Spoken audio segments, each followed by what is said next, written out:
방학 끝나고 이제 목요 예배 이제 다시 또 시작합니다. 우리 박수로 시작합니다. 죄에서 자유를 얻게 하는 보혈의 능력 주의 보혈 시험을 이기는 승리되니 참 놀라운 능력이로다. 주의 보혈 주의 보혈 능력이 또다. 주의 피 그리고 주의 보혈 그 어린 양 매우 귀중한 피로다. 주의 보혈 보혈 능력이 또다. 주의 피 그리고 주의 보혈 그 어린 양 매우 귀중한 피. 주의 내가 믿고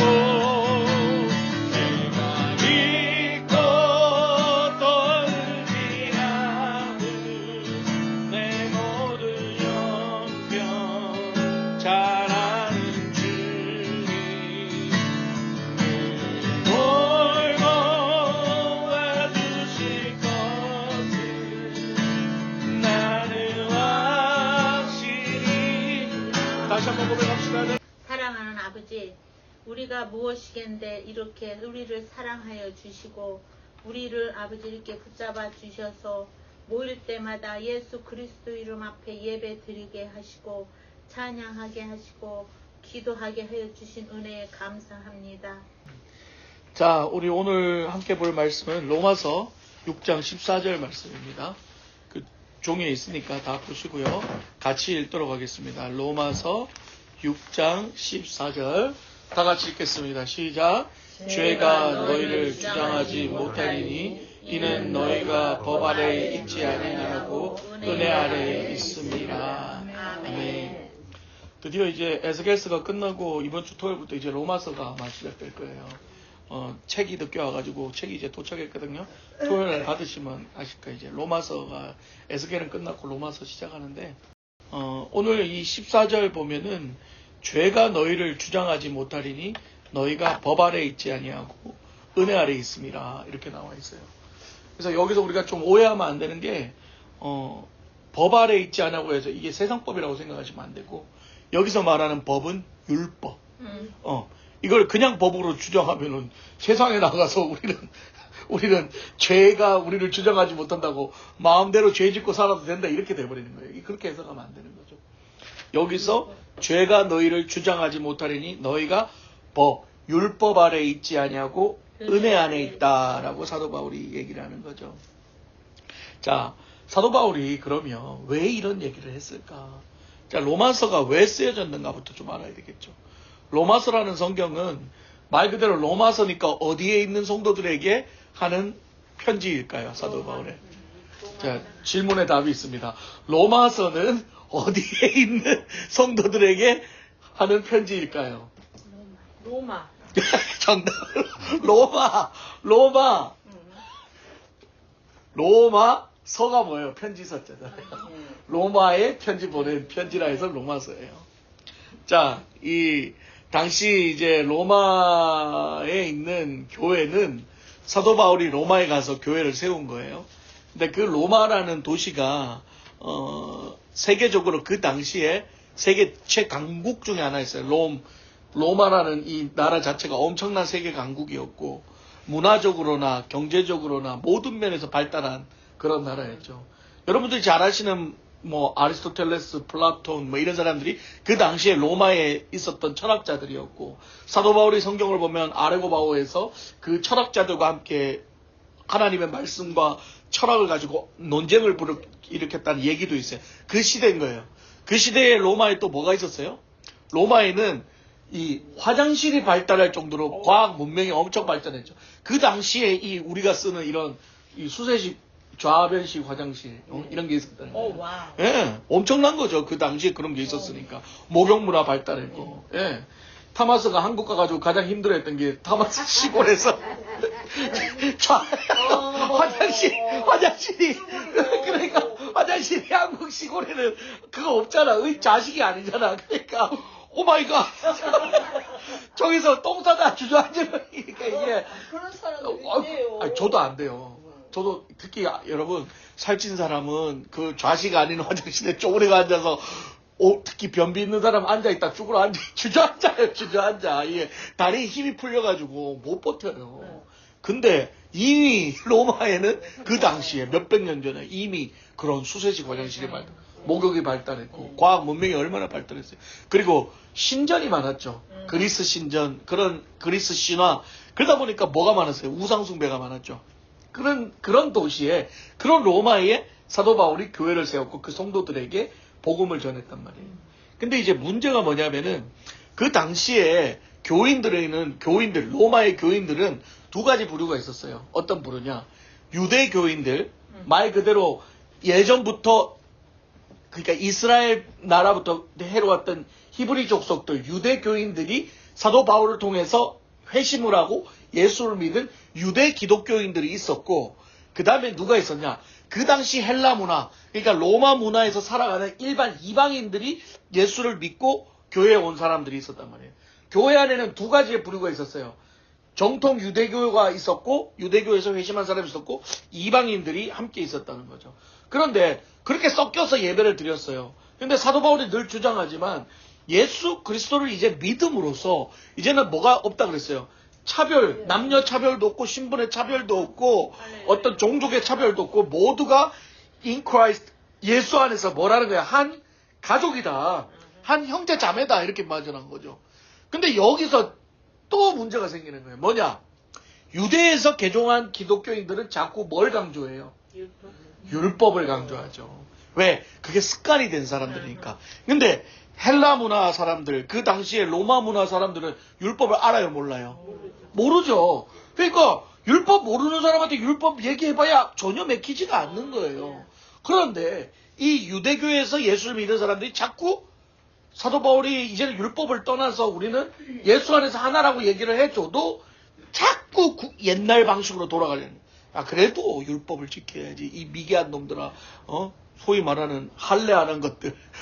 할례가 뭔지 아시죠? 예. 오늘날 말한 포경수술이죠. 그게 유대인의 전통인데.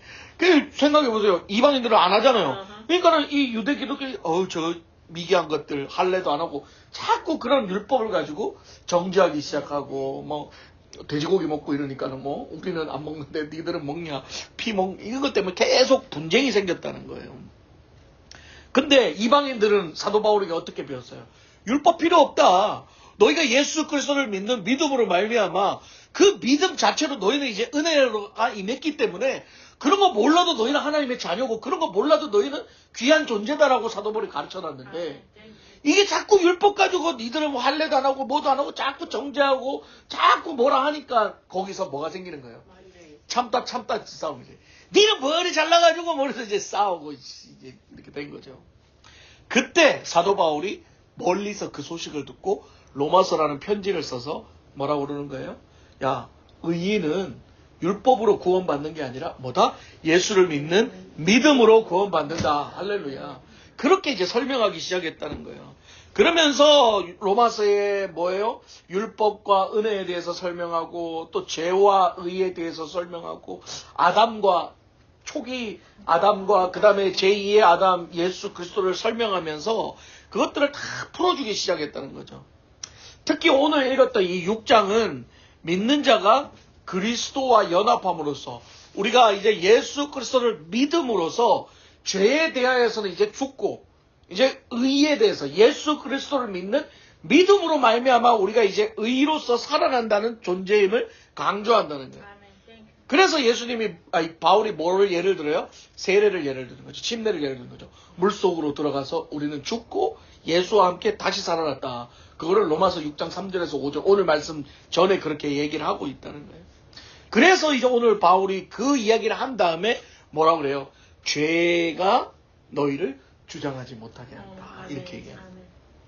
그러니까 예수 그리스도를 믿음으로 말미암아 우리 안에는 여전히 죄를 짓겠죠. 우리 안에 여전히 죄를 짓고 연약한 모습으로 죄를 지어가지만 더 이상 우리가 죄의 종노릇되지 않는다는 거예요. 죄가 우리를 주장하지 못한다는 거예요. 우리는 이제 죄의 종이 아니라 누구의 종이다? 예수의 종이다라는 걸 얘기하는 거죠. 우리 순이 어머니 어제 잠을 많이 못 주무셔가지고. 그러니까 아니요. 제가 왜 이 말씀 드리냐면은, 신경 쓰지 마시고, 졸리면 푹 주무세요. 이렇게라도 자야지. 나는 얼마나 감사한지 몰라. 뒤로 주세요. 그러니까, 아니, 푹 주무셔. 그냥, 저 신경 쓰지 말고, 저는 듣는 것도 중요하지만, 우리 수은이 어머니가 잠 못 자서 힘든 게 더 안 좋아. 그러니까, 잠을 주무셔. 아니 목사님 말씀하시는데 잠이 그게 어디 피곤을 해도 지금까지는 저기 오지는 않아. 뻑뻑뻑뻑을 해도 그러니까 푹 주무시라고. 저는 차라리 주무신 게 나아. 그냥 여기서 뱉어서 뻑뻑. 왜요? 저기 뭐야, 사도 바울이 설교할 때, 누가 그랬어요? 누가 청년 하나가 졸다가 떨어졌대. 괜찮아요. 저는 그런 거예요. 제 마음은 그런 거예요. 사실 순이 어머니가 요즘 계속 잠을 못 자요, 밤에. 왜냐면 일이 피곤하고 밤에 잠이 안 오니까 또 몸에 통증이 와서 또 못 자고 그럼 또 일하러 가고 이게 계속 반복되니까 몸이 너무 힘든 거야. 근데 얼마나 감사해. 내가 아까 기도하면서 하나님 좀 잠 좀 자야 되는데 오늘 말씀을 들으면서 막 눈이 막 감기는데 저는 어디 말씀을 전하는데 졸아 이게 아니라 저는 너무 감사한 거야. 저분이 저렇게 잘 수 있는 게 감사한 거야. 할렐루야. 그게 예수의 사랑인 겁니다. 여러분. 그게 바로 율법이 아니고 뭐다? 은혜다. 할렐루야. 그럼요. 율법으로는 어디 말씀 전에 자지만 은혜는 하나님이 성경에 보내서 단잠을 주시거든. 그러니까 아니 제가 이 얘기 또 안 주무시라는 졸리면 그냥 편하게 주무세요. 예. 그러니까 편하게 주무세요. 이게 제가 예로 들은 거예요. 이게 예수의 사랑이라는 맞아요. 거죠. 우리는 그냥 어디 뭐 설교하는데 자 어디 이런 말을 하지만 저는 알잖아요. 이번에 상황을 알잖아요. 그러니까 아유 저렇게라도 잠깐이라도 눈을 붙일 수 있는 게 은혜구나. 못 자게.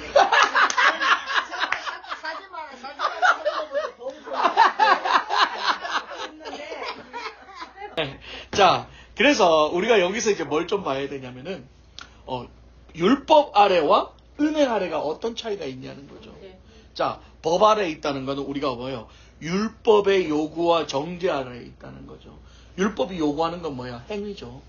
뭘 지키고 어떻게 해서든지 그걸 지켜야 의롭다함을 받을 수 있다는 거예요. 그런데 우리 인간이 율법을 온전하게 지킬 수 있었냐는 거죠. 하나님이 율법을 주셨지만 단 한 명의 인간도 율법대로 살 수 있는 인간이 하나도 없었다는 거예요. 그래서 결국 그 율법은 우리를 의롭게 하는 도구가 아니라 뭐예요? 율법은 우리가 완전하지 못하다는 걸 증명하기 위한 도구가 됐다는 거죠. 아멘? 그 율법을 잣대로 우리를 대면 우리는 완벽할 수가 없는 거예요. 율법의 잣대로 되니까 어디 완벽할 수 있는 사람이 하나도 없어요. 율법에 의해 완벽할 수 있는 사람은 딱 한 명밖에 없었어요. 누구예요? 예수 그리스도. 그래서 누가 온 거예요? 예수 그리스도가 온 거예요. 그래서 예수 그리스도가 와서 우리를 대신해서 단번에 십자가에 달려 죽으심으로 율법을 완성시켜 완전하게 만드는 거예요. 그래서 로마서 3장 20절에는 율법은 뭐냐? 우리의 죄를 드러내기 위한 도구였다는 거죠. 근데 은혜 아래에 있다는 거는 훨씬 더 쉬워진 거죠. 뭐냐? 행위가 아니라는 거예요. 율법의 행위가 아니라는 거예요. 십자가와 부활로 인해 하나님이 우리를 어떻게 해요? 의롭다 인정해 주는 것. 누구 때문에? 예수 때문에. 예.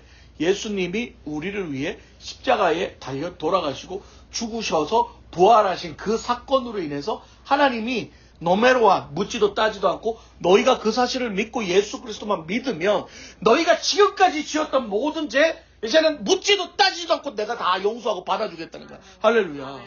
네. 그게 우리에게 뭐요? 은혜 아래에 있는 삶이라는 거예요. 그러니까 만약에 아직도 율법이 그대로 남아 있었다면 하나님 믿을 수 있는 사람이 여기 어디 있냐는 거죠. 지은 죄가 너무 많은데 알게 모르게 지은 죄가 너무 많아서 하나님 앞에 나아갈 수 있는 사람 하나도 없는데 근데 예수님을 믿는 순간 하나님이 과거의 모든 죄 하나도 기억하지 않고 지금 네가 나한테 오기만 하면 내가 용서하고 받아줄게. 그게 은혜라는 거예요. 근데 세상 사람들이 이걸 이해를 못하는 거예요. 왜냐하면 아니 그게 아니라 들었다기보다는 세상 사람들은 뭐를 기준으로 해요? 도덕과 윤리와 세상 사람들의 의를 기준으로 판단을 하는 거죠. 그러니까 생각해 보세요. 세상에서 오만 나쁜 짓 짓다가 죽기 직전에 하나님 용서해 주세요. 나 예수님 믿습니다 하면은 받아주는 게 이해가 안 가는 거죠. 맞아. 어떤 사람은 평생 착하게 살았는데 예수 그리스도를 믿지 않았다는 이유만으로도 지옥 갈 수 있고, 어떤 사람은 평생 잘못하고 나쁜 짓 졌고 예수님 옆에 강도처럼 나는 그래도 주님 이제는 용서받고 싶습니다. 주님 계시는 곳에 나도 있게 해주세요 했을 때 네가 나와 함께 낙원에 있으리라고 얘기했던 단번에 죄사함을 받는 그 사건을 보면서 세상 사람들은 뭐라고 그래요?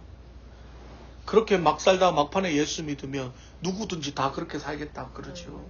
근데 여러분 뭘 아셔야 되냐면은 세상에서 그렇게 막 살던 사람이 마지막에 나는 이렇게 막 살다가 마지막에 예수 믿고 나는 천국 가야지 하고 그런 못된 마음을 가진 사람, 경상도 말로 하면 그렇게 꼬롬한 마음을 가진 사람은 절대 마지막에 예수님 믿지 못한다는 게 중요한 거예요. 무슨 말이냐면 거짓말로 믿을 수는 있어도 진짜 예수님은 믿지 못한다는 거예요. 그렇기 때문에 예수 그리스도를 믿는 믿음이 참 위대하다는 거고, 아멘. 그 믿는 믿음이 우리의 의지로 되는 게 아니라는 맞아요. 게 중요해요. 아멘. 땡큐. 아무리 세상에서 나쁜 짓을 지었어도 마지막에 자기가 믿음이라는 게 생기려면요, 뭐가 먼저 일어나야 되냐면은 자기 자신에 대한 부인이 있어야 돼요. 내가 지금까지 살아오면서 예수 믿지 않고 이렇게 내 마음대로 죄짓고 살아온 내 자신에 대한 용서함과 내 자신에 대한 하나님 앞에 죄송한 마음이 있었을 때 믿음이 들어온단 말이에요. 그래서 우리가 예수 영접할 때 가장 먼저 뭐부터요? 내 죄를 시인하는 거잖아요. 그런데 내가 이렇게 죄짓고 이렇게 내 마음대로 살다가 마지막에 나는 기독교인들처럼 예수 딱 믿어가지고 천국 가야지 하는 그런 꼬롬한 마음을 가지고 산 사람은 절대로 마지막에도 자기의 마음으로 죄의 용서가 되지 않는다는 거예요. 그래서 우리가 죽기 직전에라도 진짜 믿음이 생기고 하나님 앞에 회개할 수 있는 거라면 그게 축복이라는 거죠. 아멘. 예, 그렇게 되는 게 아니라는 거예요.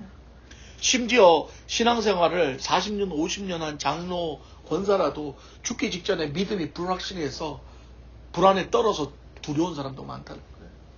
40년 장로 생활했는데 교회 왔다리 갔다리 헛생활, 그냥 종교 생활하고 그러다가 임종 직전 만났는데 목사님이 장로님 이제 주님 곧 만날 시간 됐습니다. 기쁘시지 않습니까? 그랬다고 발발발발 떨면서 사지가 굳어가고 오줌까지 싸면서 무섭다고 죽기 싫다고 하는 거예요. 왜 그래요? 믿음이 없으니까. 그동안 그냥 함식적으로 믿음 없이 살아온 거예요. 그래서 믿음이 있느냐 없느냐는 어디서 판가름 나느냐? 당장 내가 지금 죽음 앞에 섰을 때 진짜 주님을 믿고 나는 기쁨으로 갈 수 있느냐 없느냐에서 판가름이 나버리는 거예요. 물론 사람이니까 연약하니까 죽음 앞에서 떨 수 있겠죠. 여러분 기억나시죠? 아프간에서 뭐 이슬람 쪽에 한국 사람들 납치당해가지고 참수당한 그런 사람들, 그 사람들 얘기 들어보면 뭐 두려워했다 하더라고요. 두려워했어도 결국 참수당해 어디 천국 갔죠. 예수님 만났잖아요. 인간이니까 목 앞에 칼 들이대면 안 무서운 사람 어디 있겠어. 그러나 정작 마지막 죽음의 순간에서는 그래도 예수님 부인하지 않고 끝까지. 왜? 부인했으면 살 수 있는데 죽었다는 건 뭐예요? 끝까지 부인하지 않았다. 그게 중요한 거예요. 그게 바로 은혜 안에 있는 사람들입니다. 은혜 안에 있다는 것은 우리가 율법의 행위로 우리가 구원받는 것이 아니라 예수 그리스도를 믿는 믿음에 의해서 우리가 구원받는 것이고, 그 예수 그리스도를 믿는 믿음이 내한테 탁 장착됐을 때는 이 세상에서 두려움이 없어져요. 심지어 죽음까지도 두려움이 없어진다. 그게 뭐냐? 죄에서 자유함. 아멘. 죄는 곧 뭐요? 사망이야. 예. 여기서 우리는 뭔가 이제 정확하게 알아야 돼요. 그렇다고 해서 예수 믿는다고 해서 우리가 죄에서 자유함을 얻었으니까 마음대로 죄 지어도 된다? 아니라는 거예요. 여전히 우리 안에는 예수를 믿어도 여전히 죄를 짓고 살아간다는 거죠. 여러분 예수 믿었다고 해서 여러분 죄 안 짓습니까? 저도 죄 지어요. 거짓말 하잖아요. 그래도 또 승질 내고 나쁜 짓 하잖아요. 겉으로 안 들켜서 그렇지. 다 죄를 짓고 살아요. 안 들켰다 뿐이지. 근데 예수님이 뭐라 그랬어요? 율법을 완성시켜. 율법은 죄의 행위를 하는 거가 죄고, 죄의 행위를 안 하면 죄가 아닌 거잖아요. 근데 예수님이 율법을 완성시킨 게 뭐예요? 죄의 행위를 안 하더라도 속으로 죄의 행위를 생각만 해도 죄다. 지나가는 여자 어유 이쁘네. 한번 품어봤으면. 그러면 가늠한 거예요. 저 사람 지기 붙으면 좋겠다. 살인한 거라는 거예요. 그러나 율법은 지기야 살인이잖아. 백날 내가 10번, 20번, 1000번 지겨야지 하고 안 지기면 살인이 아닌 거죠. 오늘날 법도 마찬가지예요. 지겨야지 생각만 하는 건 살인이 아니에요. 그러나 죽였을 때 살인인 거죠. 그러나 예수님은 뭐래요? 지겨야지 생각만 해도 살인이라는 거예요. 예수님은 그만큼 율법을 이제는 업그레이드 시켜놓은 거죠. 마음이 중요한 거라는 거예요. 그렇습니다. 우리의 연약함 때문에 죄를 짓기도 하지만 그러나 오늘 죄가 우리를 주장하지 못한다는 말은 뭐냐면 우리가 죄를 짓지만 그 죄가 우리를 사로잡지 못한다는 거예요. 그게 중요한 거예요. 이게 무슨 뜻이냐면 여러분 죄를 지은 사람들이 가장 힘들어한 게 뭐예요? 죄책감. 죄책감이란 말 들어보셨죠? 죄 짓고 나서 남한테 들키지는 않았어요. 아무렇지도 않아. 아무도 몰라. 나 혼자 지은 죄지만. 그러나 인간은 양심이라는 게 있어서 늘 그 안에 죄책감이라는 게 생기는 거예요. 죄의 무게가 자꾸 나를 누르는 거예요. 놈들이 말하는 니 그렇게 했잖아. 니 나쁜 새끼야. 니는 죽어야 돼. 계속 내 안에서 그런 이야기들이 들려오는 거예요. 그래서 살인한 자, 나쁜 짓 한 자는 저녁에 발 뻗고 못 잔다는 거예요. 도둑질한 놈은 저녁에 발 뻗고 못 잔다는 거예요. 왜? 내가 그 죄책감이 계속 눌려 있으니까. 결국은 어떻게 해요? 그거를 뭐 죄값을 치러야 이게 마음이 풀리는 거예요.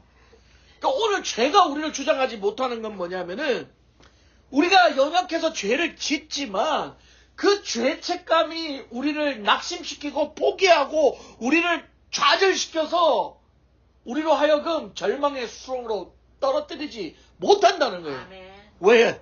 왜? 예수 그리스도가 우리에게 살 길을 주셨으니까. 우리는 죄를 지어도 하나님 앞에 회개하고 용서를 받으면 하나님이 우리를 어떻게 한다? 자유를 주신다는 거죠. 너의 죄를 용서해 주겠다는 거예요. 누가? 하나님이. 근데 문제는 뭐예요? 내가 나쁜 사람한테 해코지 해놓고 내가 나쁜 사람한테 나쁘게 해놓고 나는 하나님 앞에 용서받았으니까 나는 이 속행이는 안 된다는 거예요. 뭐예요? 내가 하나님 앞에 1차적으로 용서를 받았으면 그 다음에 뭐예요? 상대에게 아픔을 준 사람에게 가서 그 사람에게 사과하고 죄의 대가도 치러야 된다는 게 하나님의 방법이라는 거죠. 그러니까 우리는 성경을 이상하게 오해하면 안 되는 거예요. 죄에서 자유를 줬으니까 나는 죄를 하나님 앞에 용서했으니까 나는 끝났어. 그러니까 내가 상대에게 피해를 주거나 내가 누구를 죽였을 때 그 사람은 나하고 상관이 없어. 아니요. 너 죄를 지었어도 그 잘못한 사람에게 죄값도 치러야 된다는 거예요. 우리가 레위기를 통해서 내가 다 얘기해 줬죠. 그렇습니다. 중요한 건 뭐냐?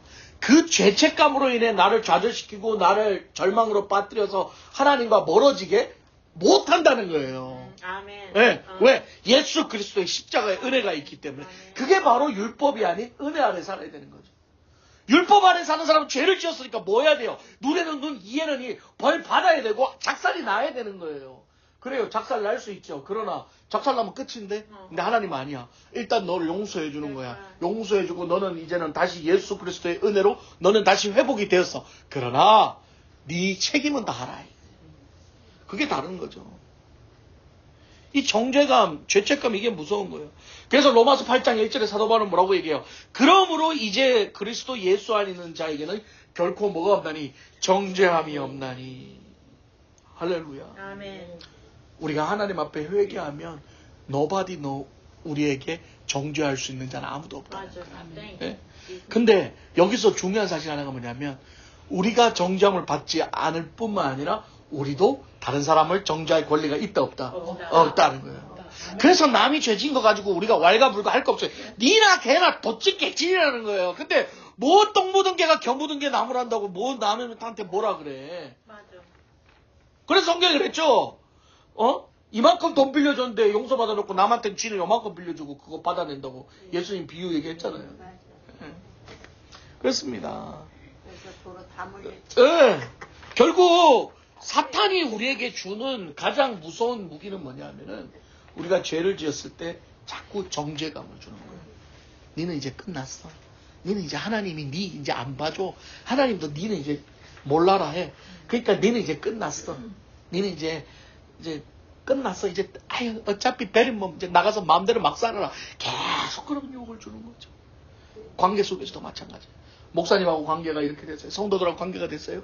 그 마음이 상처를 받고 힘들어지죠. 그런 마음 속에서 뭐라고 얘기하는 거예요? 사탄이 니는 이제 끝났어. 목사가 이제 니 안 볼 거야. 이제 니는 이제 목사 사랑 못 받아. 이제 니는 끝났어. 저 권사가 니는 이제 다시는 이제 인간으로 취급 안 할 거야. 겉으로는 저래도 계속 그런 마음들을 주는 거예요. 그러니까 어떻게 돼요? 저 사람 보면 아유 씨, 저 나한테 겉으로는 저래도 저 속으로는 내 욕하고 저 언젠가는 저 나 버리겠지. 자꾸 그런 마음이 드니까 나중에 어떻게 해요?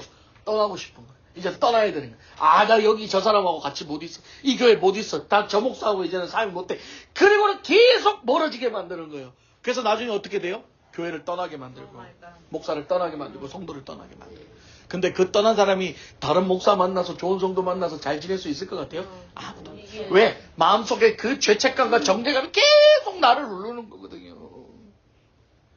그러다 결국은 어떻게 돼요? 하나님도 떠나고, 신앙도 떠나고, 영적으로 갈급함과 죽어짐.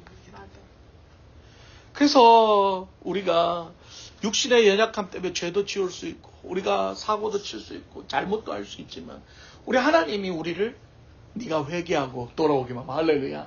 네가 용서함을 구하고 돌아오기만 하면 하나님이 우리를 언제든지 받아주십니다. 그래서 하나님의 은혜로 우리가 회복이 되고 용서함을 받는 사람은 어떻게 되는 줄 아세요? 나하고 껄끄러웠던 사람에게도 나가서 내가 먼저 미안합니다. 잘못했습니다. 다시 함께하길 원합니다라는 용기가 생긴다는 거. 할렐루야. 하나님의 은혜가 없으면 죄책감과 정죄감으로 나를 죽이지만 하나님의 은혜가 나를 덮으면 오히려 그 사람들에게 내가 용서를 구하고 오히려 용서를 구하는 사람이 용서받는 사람보다 더 어떻게 해요? 편해지는 거예요. 기뻐해지는 거예요. 그게 바로 하나님의 은혜 안에 있는 거예요. 법 아래 있는 사람, 율법 아래 있는 사람은 율법에 대한 정죄함과 율법에 대한 죄값을 치러야 돼서 늘 마음이 무겁고 고통스럽지만 은혜 아래 있는 사람은 하나님의 은혜로 용서함을 받고 두 번째로 다른 사람에게 그 은혜로 인하여 내가 용서함을 구할 수 있기 때문에 그 모든 것이 기쁨으로 다가온다는 거죠. 그렇습니다. 왜냐? 하나님이 우리와 약속했기 때문에 예수님이 우리를 위해 십자가에 달려 돌아가셨기 때문에 중요한 건 뭐예요? 누구의 이름으로 회개해야 되는 거예요? 예수의 이름으로. 다른 건 아무 소용이 없는 거예요. 오직 예수의 이름만이 하나님이 받아준다는 거예요. 다른 거 이름 얘기해봐야 안 받아주는 거예요. 누구 때문에?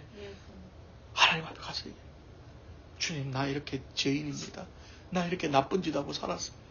나 이렇게 하나님 보시기에 진짜 나는 아무것도 아닌 인간입니다. 그런데 하나님, 내가 주님 앞에 내놓을 수 있는 게 예수 그리스도의 구속의 은혜밖에 없습니다.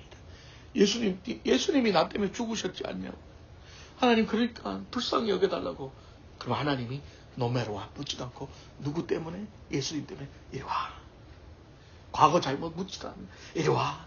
그냥 안아주는 거야. 누구 때문에? 예수님 때문에. 어제도 제가 여기 예수님 때문에. 늘 우리가 그걸 점검을 해야 되는 거예요. 내가 살아가고 있는 목적이 이유가 뭔가? 예수님 때문에. 내가 이렇게 예배 나오고 헌신하고 하는 목적 이유가 뭔가? 예수님 때문에라는 거죠. 그러나 여기서 분명히 우리가 조심해야 될 게 하나 있다는 거예요. 하나님께서 연약하고 넘어지는 자를 긍휼히 여기시고 다시 회개하는 자를 회복시키고 일으켜 주시지만 중요한 건 뭐냐 하면 이 은혜를 이용하고 이거를 값싼 은혜로 만들어버리고 어차피 회개하면 되니까 하면서 아까 말했던 대로 용서 받을 테니 또 죄를 짓는 그런 마음으로 또 죄 짓고 회개하면 되니까 또 죄 짓고 하는 그런 사람들은 하나님이 용서하지 않는다. 그게 성경에 어떤 죄라 그래요? 짐짓죄라는 거예요. 히브리서 10장 26절 적어놓고 읽으세요. 제가 읽어드릴게요. 우리가 진리를 아는 지식을 받은 후 짐짓죄를 범한 즉 다시 속죄하는 제사가 없고. 계속 반복한다는 거지. 회개하면 용서해 주니까 또 죄 짓는 거예요. 이거 내 죄 졌죠? 회개를 했어요. 회개가 뭐예요? 다시는 그 죄를 안 지려고 노력해야 되는데 또 죄 지을 상황이 왔거든? 또 회개하면 되지. 또 죄 짓는 거예요. 또 회개하면 되죠. 또 죄 짓는 거예요. 자꾸 그렇게 되면 나중에 어떻게 돼요? 마음이 화인 맞아버려요. 나중에 회개도 안 해요. 당연한 거예요. 그럼 어떻게 돼요? 지옥 가는 거예요. 뭐라 그래요? 속죄하는 제사가 없다는 거예요. 회개할 수 있는 방법이 없다는 거예요. 예. 그러니까 고의적으로, 계획적으로 짓는 죄. 은혜를 값어치 없는 싼 은혜로 만들어버려서 하나님이 예수 그리스도가 우리를 위해 십자가에 달려 돌아가 죽으신 그 은혜를 싸구려로 만들어버리는 인간들을 하나님 용서하지 않는다는 거예요. 구약시대 때는 그걸 뭐라고 일컬어요? 하나님의 이름을 망령될 일 걷는 것이라고 그랬고, 신약시대에 와서 예수 그리스도의 십자가의 보혈의 은혜를 싸구려로 만들어버리는 그 인간들은 하나님이 절대 용서하지 않는다는 거예요. 무서운 말씀이죠. 맞아. 죄에서 자유함을 얻었지만 그걸 은혜로 알지 못하고 그걸 방종으로 알고 그거를 내가 이용해 먹는 인간들, 복음을 사업으로 이용해 먹고 복음을 가지고 장사하는 인간들 절대 죄사함이 없어요. 누가 그랬어요? 성경에 사울왕이 그랬죠. 사울이 하나님이 계속 세웠지만 사울 계속 선지자들이 계속해서 경고를 했지만 결국은 어떻게 해요? 사울은 회개했다가 또 그러고 또 뭐 잘못했다 그래 또 그러고 그 계속 반복하다 결국 어떻게 돼요? 하나님이 사무엘상 15절 26절에 나는 사울을 어떻게 했다? 버렸다는 거예요. 사울의 죄는 연약한 게 아니었다는 거죠. 뭐예요? 고의적인 불순종죄였다는 거죠. 또 누가 그랬어요? 신약에 와서 가룟 유다가 그랬죠. 네. 가룟 유다는 3년 동안 예수님과 동행하면서 예수님의 은혜를 누렸지만 결국은 그 돈 때문에 탐욕 때문에 예수님을 은삼십에 팔아먹었잖아요. 그렇지만 나중에 후회했잖아요. 깨달았잖아요. 그렇으면 어떻게 돼요? 다시 베드로처럼 용서받고 하나님 앞에 돌아왔으면 지금 얼마나 쓰임 받았겠어요. 근데 가룟 유다가 어떻게 했어요? 그 죄책감과 정죄감이 계속 자기를 눌려서 이제 내가 돌아가봐야 예수님이 안 받아줄 거야. 이제 돌아가봐야 하나님 날 버렸어. 내 인생 끝이야 하고 그 좌절감 속에 빠져있다가 결국 어떻게 돼요? 자살하고 그냥 인생을 막아버리고. 그게 뭐예요? 예수 그리스도의 은혜를 싸구려로 만들어요. 이 두 사람의 공통점이 뭐냐 하면은 하나님이 베푸신 은혜를 결국은 마지막까지 다 거절했다. 하나님이 그냥 그 두 사람을 버렸나요? No. 아니죠. 계속 회개할 기회를 주셨잖아요. 계속 기회를 줬잖아요. 그 기회를 또 버리고 결국은 버린다. 오늘도 마찬가지예요. 하나님 말씀을 통해서 때로는 목사의 음성을 통해서 여러분들에게 바로 징계하지 않으세요. 늘 하나님이 얘기하세요. 조심하셔야 됩니다. 말씀을 통해서 조심하셔야 됩니다. 안 됩니다. 빨리 회개하고 돌아오세요. 그런 행동은 안 됩니다. 그런 하나님의 경고의 메시지를 자존심으로 그냥 어디 목사가 나한테 그런 소리를 어디 내가 니보다 살아도 얼마나 살았고 그러면서 그런 것들을 다 그냥 내팽개쳐 버리는 거예요. 기분 나빠서 이 교회 못 다니겠네. 그러고 다른 교회 좋은 소리 하는 데만 찾아다니는 거예요. 결국 어떻게 돼요? 벌 받는 거예요. 결국 벌 받아요. 그러면 깨닫고 돌이키면 그나마 다행인데 못 깨닫잖아요. 그렇게 못 깨닫잖아요. 나중에 어떻게 돼요? 진짜 벌 받아요. 이게 무서운 거라는 거죠. 하나님의 은혜를 계속 거절한다는 거예요. 그래서 그러면 우리가 어떻게 그러면 우리가 이 죄의 어떤 죄책감과 우리 안에 있는 정죄감에서 우리가 자유롭게 살 수 있을까? 자, 오늘 말씀처럼 죄에서 자유를 얻게 함은 정답입니다. 보혈의 능력 바로 은혜입니다. 그러니까 첫 번째 뭐냐?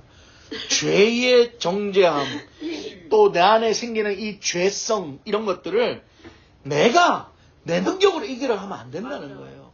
고행한다고 수행한다고 되는 줄 아세요? 여러분 세상에 고행하는 사람 많잖아요. 산속에 들어가가지고 아이고 씨 내가 세상에 나가가지고 자꾸 혈기와 뭐 이런 것 때문에 자꾸 사고치고 그러니까 어떤 사람이 그래요. 산에 들어가가지고 아유 내가 속세를 따라가지고 산속에서 수행하면 내 이 성격 다 고치고 말리라고 산속에 들어가서 몇 년을 사는 거예요. 그냥 세상 다 끊고 막 살아. 나중에 어떻게 하는 줄 알아요? 벌레 새끼 지나간다. 에이쌍 그러고 사람 안 만나니 나무한테 와프리하고 벌레한테 와프리하고 그러면 성격 절대 안 보내는 거예요. 아이고 모기 새끼 그냥 막 쌍욕을 하고 그냥 그 안에서도 뭐 수행한다고 되는 거 하나도 없는 거야. 결국은 뭐예요? 환경이 바뀐다고 사람 바뀌는 게 아니라는 거죠. 환경이 문제가 아니라 네가 바뀌어야 된다는 거예요. 제가 얘기했죠. 손가락이 아프면 여기 손가락에 심으면 이제 손가락이 여기 종기가 나가지고 찢어져가지고 여기가 아파요. 이 손가락이. 근데 이 손가락 아픈 손가락을 들고 요 누르면 아파요 안 아파요? 여기 누르면. 이걸 치료하려면 뭐부터 고쳐야 돼요? 그렇죠. 내가 아프면서 돌아다니는 데마다 니 때문에 아프다 해봐야 아무 소용없어요. 이 사람이 백날 해줘봐야 소용없어요. 내 손가락 고쳐야 내가 안 아픈 거야. 할렐루야.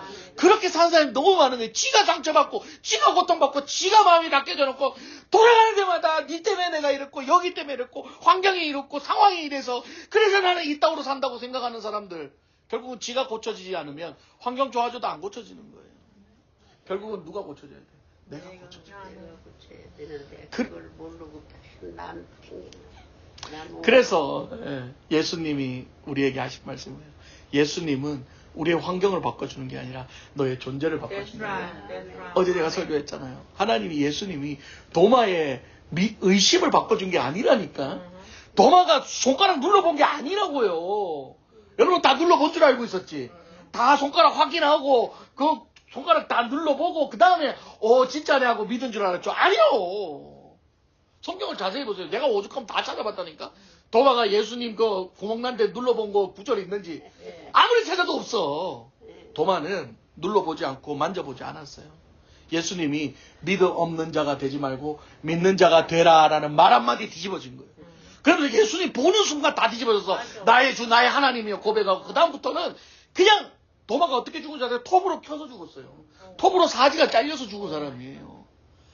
그렇게 도마의 인생이 예수 그리스도의 말씀을 해야 변화되니까 그 의심 많던 도마가 자기 톱으로 자기 사지를 잘라 죽어도 예수 복음 전하다 죽었다는 거예요. 그게 중요한 거예요.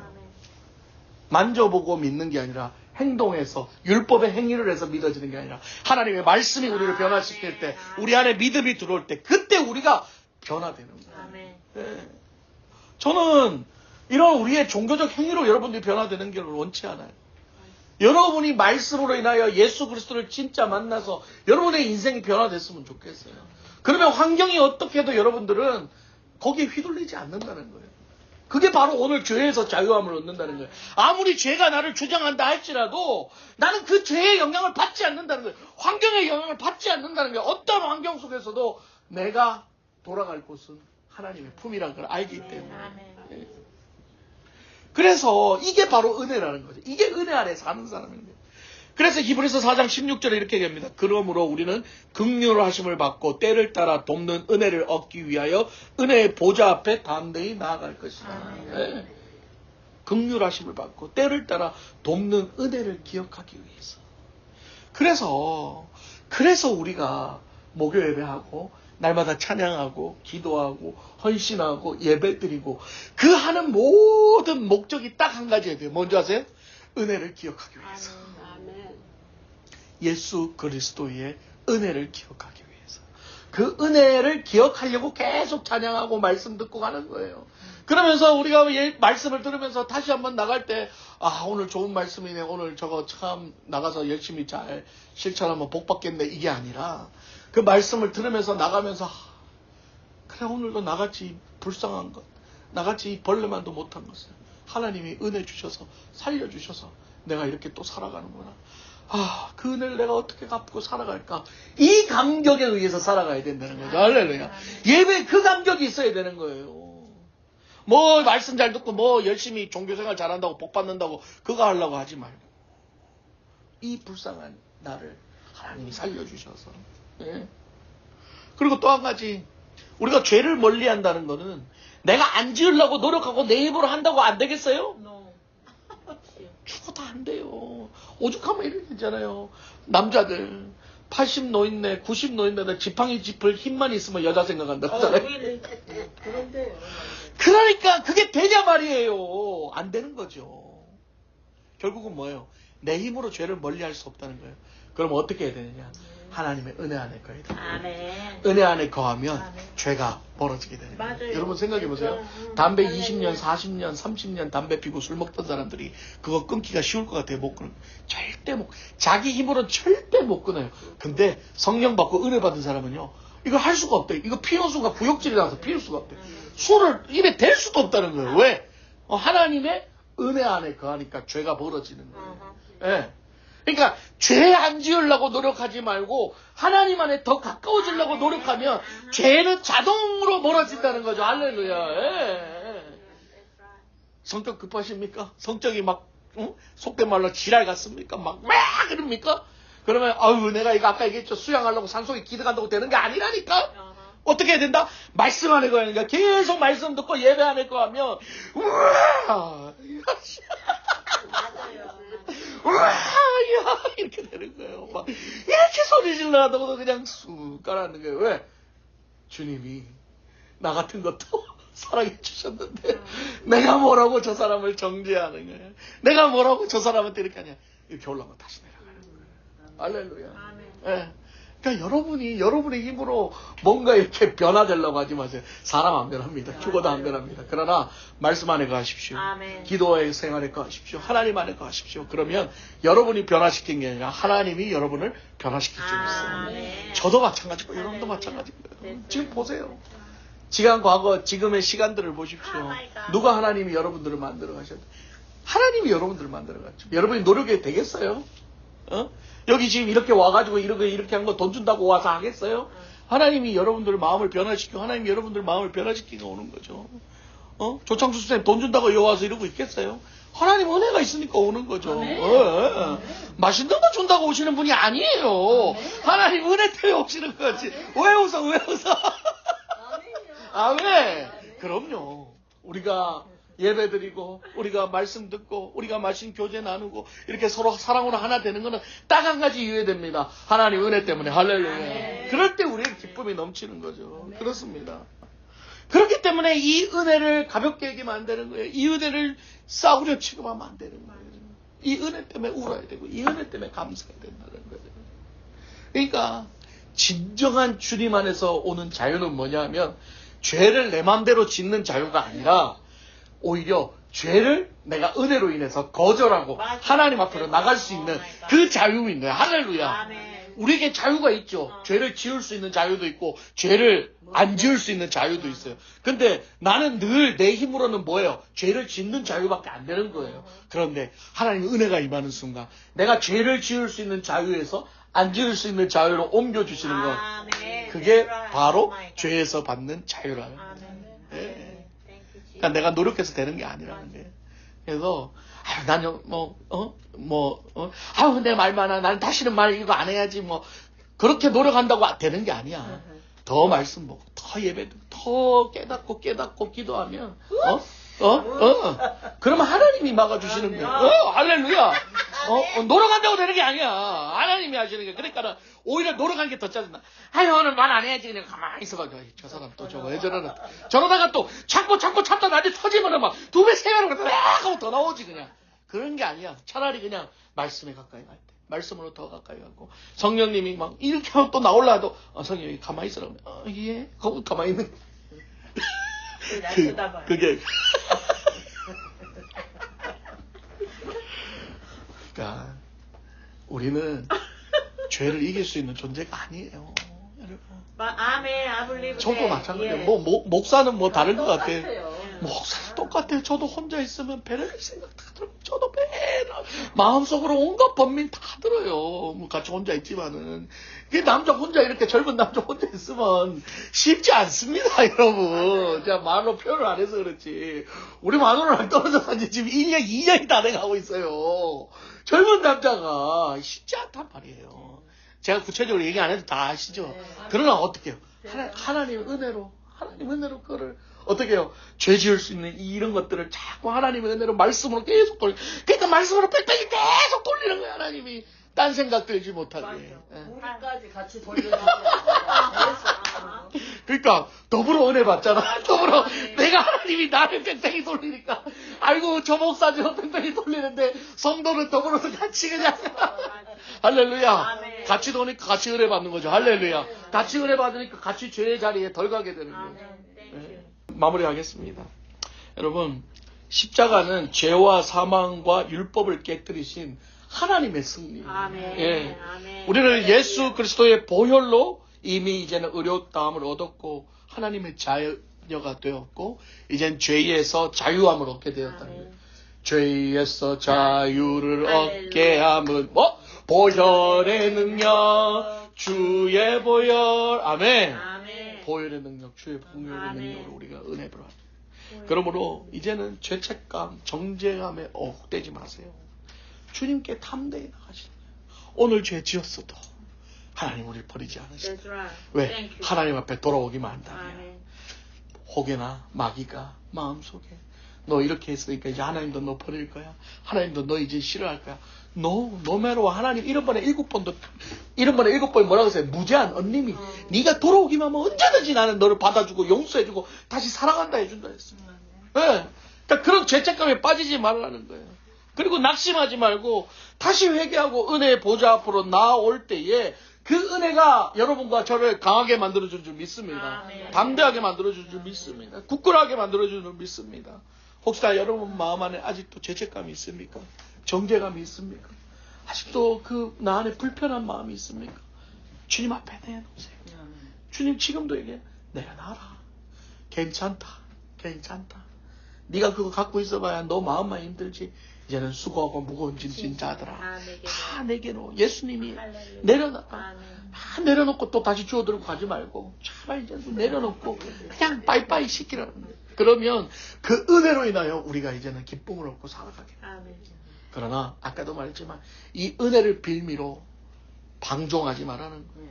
죄에 의해서 내 마음대로 죄를 짓고 살지 말라는 거예요.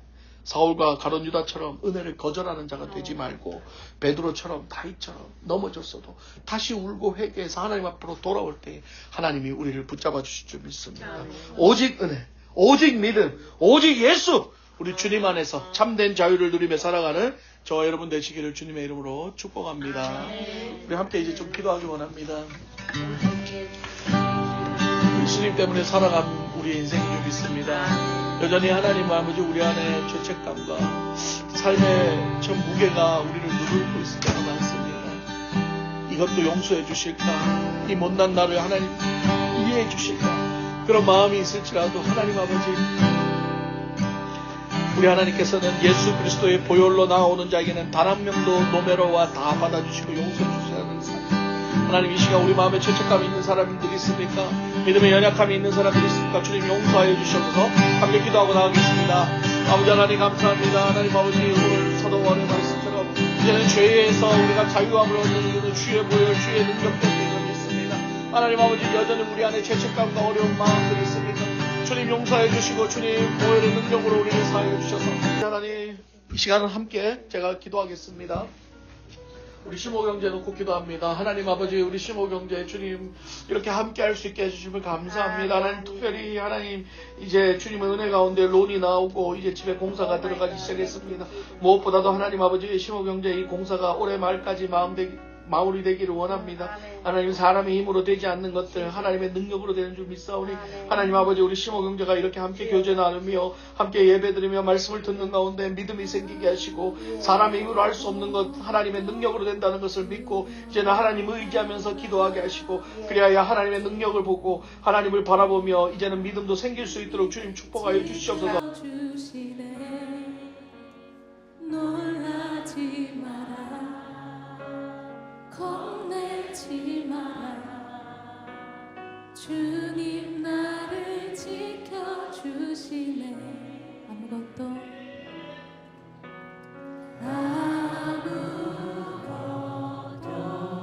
두려워 말라 성령의 충만함 주심을 감사합니다. 하나님 분명히 이곳에 모인 자들이 노말한 사람들이 하나도 없습니다. 하나님이 왜 이 목요예배를 통해서 이 한 사람 한 사람을 모았는지를 돌아보면 다 각자가 아픔이 있고 상처가 있고 고통이 있는 사람들 그런 사람들을 하나님이 이렇게 모아서 함께 예배드리고 헌신하고 섬기게 하셨습니다. 오늘 깨닫습니다. 하나님 오늘 예배를 통해서 말씀을 통해서 위로받게 하시고 우리는 예수님 때문에 살아갑니다. 예수님 없으면 우리는 벌써 죽었어도 죽어야 되고 벌써 낙심하고 벌써 고통당하고 벌써 좌절해서 우리는 일어설 수 없는 그런 인생들이었지만 예수 그리스도의 은혜로 말미암아 그 주님이 우리를 사랑하셔서 우리를 붙잡아 주셨기 때문에 우리가 이제 죄의 자유함을 얻고 이렇게 살아가는 줄 믿습니다. 하나님, 쉽지 않은 이 인생을 살았고 쉽지 않은 고통의 삶을 살았지만 이제는 이게 웬 은혜입니까? 웬 감사합니까? 하나님, 이렇게 붙들어 주시면 감사하며 날마다 우리가 목요 예배를 통하여서 우리의 사랑과 하나님께 받은 은혜를 나누며 기쁨으로 살아가게 하여 주시옵소서. 지금은 우리 주 예수 그리스도의 크신 은혜와 살아계신 하나님 아버지의 무한하신 사랑과 성령님의 감화감동 교통 역사 인도 충만하심이 오늘도 이렇게 은혜를 부어주시며 이제는 죄에서 자유함으로 예수 그리스도의 보혈의 능력으로 우리가 다시 새로워지고 이제 믿음으로 하나님 앞에 값싼 은혜가 아닌 하나님의 귀한 은혜를 마음으로 받아 믿음으로 살아가겠다고 다짐하는 우리 알까서 사랑의 모든 성도들과 온라인으로 예배드리는 모든 성도들 머리머리 위에 이제부터 영원토록 함께 있을지어다. 아멘. 감사합니다.